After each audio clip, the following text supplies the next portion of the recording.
Okay, after reviewing last week's game film, overall we were definitely happy that we won 1-0 in the SEC. A lot of areas to improve in. Made some mistakes. We will work very hard this week on correcting those. Playing a very solid San Jose State team. They played very well their first game. They've had a little extra time. I think they played on a Thursday to prepare and rest up. I believe the last time they played a ranked opponent, it was Fresno State, and they actually won the game. So we're going to have to be prepared. We're going to have to play well. Their quarterback was 22 of 25, 3 touchdowns. He throws it extremely well. He's got some good targets to throw to, and their defense did a solid job. Their head coach, everywhere he's been, he's won. So, we're expecting their best. And like I said at first, we're going to have to play better, and we're going to have to improve from week 1 to week 2. I guess what are some of those things you need to improve on? Just really the overall execution, offensively and defensively and special teams. The great thing about a first game is, that's usually you improve more from the first game to the second game than you do all year, and that's what we have to do. Compared to last year, we made less mistakes, but still there's so many things that need to be tweaked right there. We need to make sure our alignment's correct, and the things that allow you to execute a play or a defense or a special teams play. How was the pace of the offense? I know obviously it was with Jeremy in there, and then Nick. Was it where you thought it would be, or? I was pretty well pleased. Especially after we got first downs and we got the ball rolling, and our guys lined up quick, and I thought they did a solid job. How much did it help when the game's tied at half and it hadn't gone great, that you got all these guys that had been there and done that so many times? It was very comforting to go in the locker room and see the way our guys were ready to respond. There wasn't any panic. They'd been there before. They'd experienced that feeling before. And the great thing is our coaching staff had experienced that numerous times last year, and so they just listened up. The coaches made some adjustments. They went out there and executed, and really raised their level. Because a first game, there's a lot of feeling out time. About hey, what's the new schemes they're trying to throw at us and all that. Need to make adjustments, and our guys settled down and played a very good half of football. After halftime. You guys have been very comfortable with Jeremy in practice and even last season, but when he performs at that level in that setting, does that mean you may have a bigger role even than you would initially plan? Well, first of all, we knew pretty much that confirmed what we thought about Jeremy. We've been saying for a long time that he's a very talented quarterback. It was good to see him go out there and perform like that, and we were very impressed as a coaching staff. We said he'd have a role even before that game, and he will. And each week it could possibly be a little different. Can you talk about Corey Grant's run, and particularly that last touchdown up the middle? Yeah. Corey is, last year he was mainly primarily outside. Now he's really doing a solid job with his inside running. He'll get more and more comfortable as the season goes on. What I liked about Corey is he finished runs. I mean, he was looking to get his pads low and looking to finish and run people over. And so that was, and it was him and Cameron Artis-Payne both. I mean, that was the thing from a running back standpoint that I was proud of. You continue that approach with putting Cameron out there first and then mixing Corey in as you did last week? Yeah, we'll just see. Each game could be different. Like I said, we feel very good about both of them. I know Cameron had a very good first game, but we feel very good about Corey too. Do you feel like that one week to another it might be Corey that has 26 carries? And it could be. I mean, we're going into this thing each week, like we said, 1A, and so we feel good about both of them.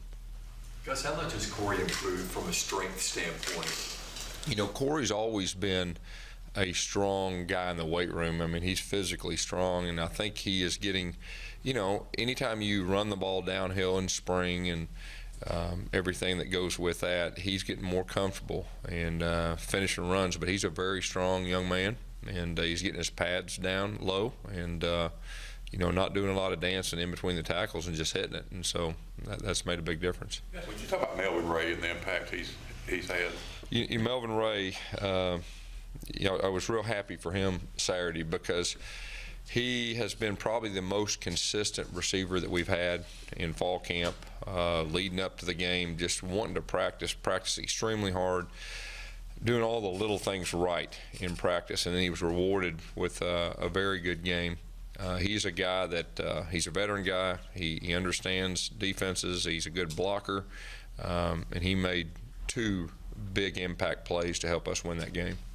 Seems like Cameron Payne runs with more of a chip on his shoulder, wanting to prove that he can do it all.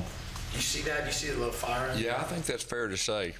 He really he does have that attitude. You know, he lost a little bit of weight. I think he's a little quicker, a little faster than he was last year. But he's had a good fall camp too, and it was good to see him, you know, be successful.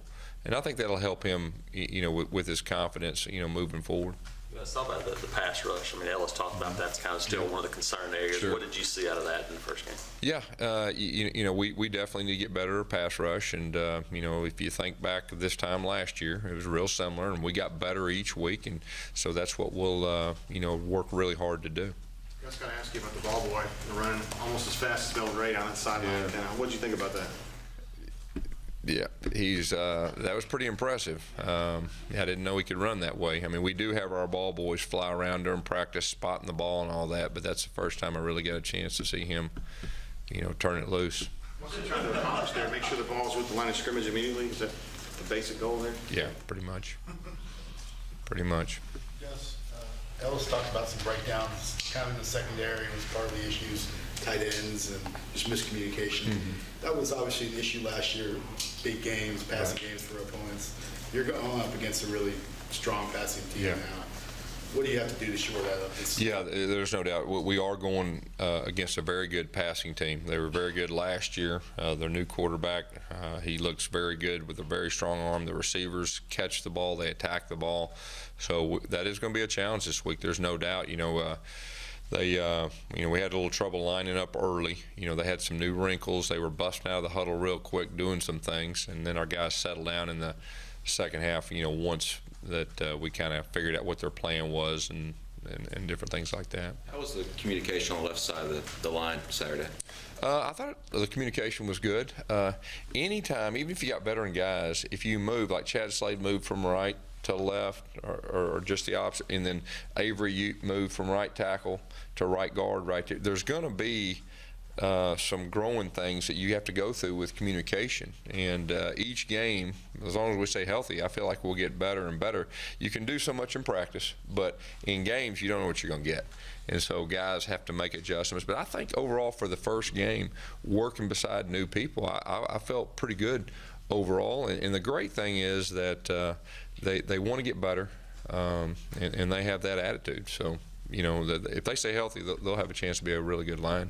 Guys, in this kind of game, you try to stretch and do things differently, with all due respect to San Jose State, but do things differently offensively, defensively to see what you have or what you might have? No, we're going to do exactly what we feel like gives us the best chance of winning. I mean, we're approaching this game just like it was last week. I mean, it's we got to figure out a way to get better each week, each practice, each week. We're going to do what we do. We got to get better, and that's the way we're approaching it. There won't be anything that changes or not play these guys as much. No, we're going at this thing, and we're going to try to get better from week 1 to week 2. How much on the defensive line are y'all still kind of experimenting the right mix inside outside? Well, you know, Coach G rotates guys just like he did last year, trying to you know, keep guys fresh and all that, and so we'll do the same thing. And you know, as the season gets going, you know, you could see a little different things just like we did last year, but you know, we'll still rotate guys to keep them fresh. Duke had one of the most prolific days for wide receiver here in quite some time. When it is only one game, but how high is the ceiling for him? Do you see? I mean, is the potential like limitless for him as far as what he can reach and how far he can go? Well, he's very talented, and we saw that in the spring, and we saw that in fall camp. You know, I was happy for him that he was able to transition his success in practice to the field.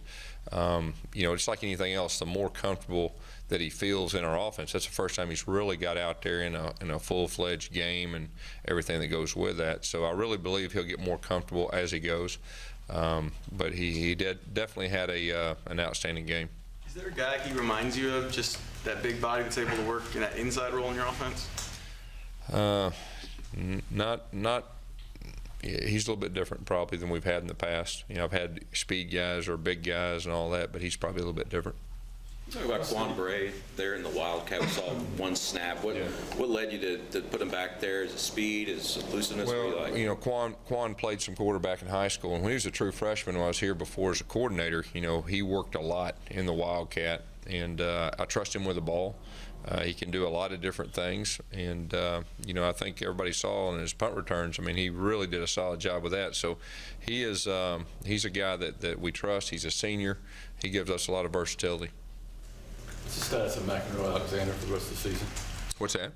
The status of McEnroe Alexander? Yeah, he's practicing, and just like everybody else, and we'll see what happens. You know, everybody's got to earn their way on the field.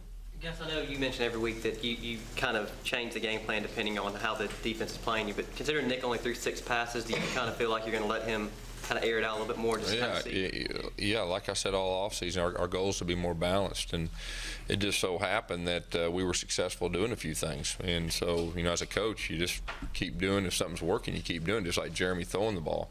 But I will say this, Nick, we have a lot of confidence in Nick throwing the ball, and I really feel like he'll be very successful this year. And I'm going to say the same thing about Jeremy. He can run the zone read, and he can do all the running stuff that we need him to do too within our offense. So just each situation dictates different things. They give you something, they take away something, and the challenge of being really good on offense is being able to take what they give you and having an answer and being able to execute that answer.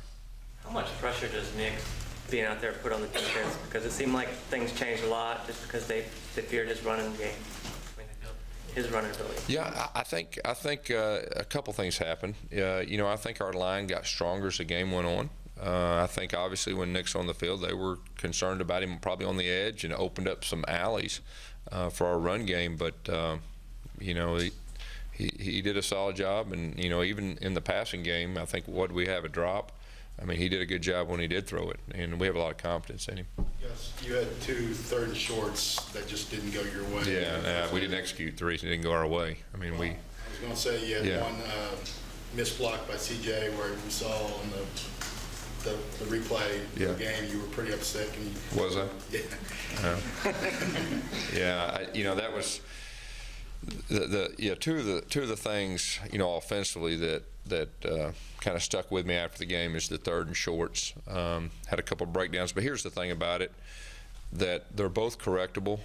They did catch us on a stunt, a pretty good disguise of a stunt on the second one right there, but you know, that's just a matter of our line coming together, getting used to work together, getting experience and all that. And we had some new guys in some new positions, you know, and there's no doubt that we'll get those corrected.